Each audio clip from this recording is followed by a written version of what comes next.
Ok, mình số môn đặc nè, chỉ muốn cái thi đa tour concert right the big boy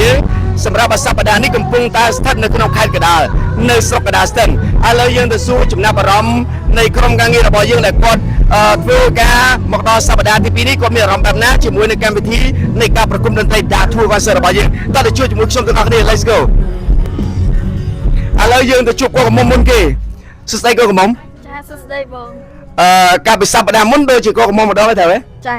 ហើយសម្រាប់សប្តាហ៍មុនឥឡូវមកដល់សប្តាហ៍ទី2នេះសម្រាប់អារម្មណ៍មានអារម្មណ៍បែបណាដែរមានអារម្មណ៍ថាសប្បាយរីករាយ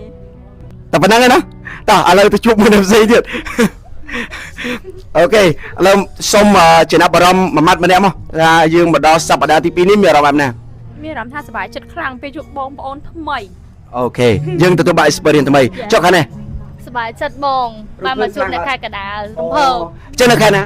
ខេត្តកណ្ដាលអីកណ្ដាលដូចគ្នាទៀតឥឡូវយើងបាន3នាក់តែឥឡូវយើងទៅតទៀតជាមួយមានអីផ្លាយទៀតមក Let's go បងប្អូនបញ្ជាក់ទីនេះគឺជាកម្មវិធីមលាក្តីស្រឡាញ់ដែលយើងផ្ដល់សិទ្ធិឲ្យអ្នកចូលរៀនអាពាហ៍ពិពាហ៍ទទួលបានរង្វាន់មានអារម្មណ៍បែបណាដល់ពេលដែលយើងឈានមកដល់សប្តាហ៍ទី2នេះដែលជាមួយនឹងការប្រគំតន្ត្រី Dark Tour Concert អារម្មណ៍បែបណាដែរមានអារម្មណ៍ថាសប្បាយចិត្តព្រោះមានការងារធ្វើទៅបាន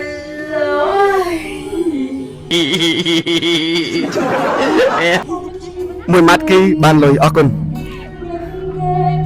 សួស្ដីស្ដីបងមានអារម្មណ៍ណាដល់ពេលយើងមកដល់សប្តាហ៍ទី2នេះជាមួយនឹងកម្មវិធីនៃការប្រគំតន្ត្រី Dark Tour Concert អារម្មណ៍បែបណាដែរសប្បាយចិត្តសប្បាយចិត្ត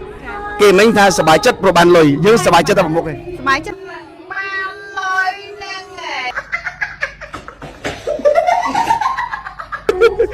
អរគុណបងប្អូនទាំងគ្នាចឹងសម្រាប់សប្តាហ៍ទី2នេះថ្ងៃទី1នៅក្នុងការប្រគំតន្ត្រី Dark Tour Concert កុំភ្លេចចូលរួមបានច្រើនកក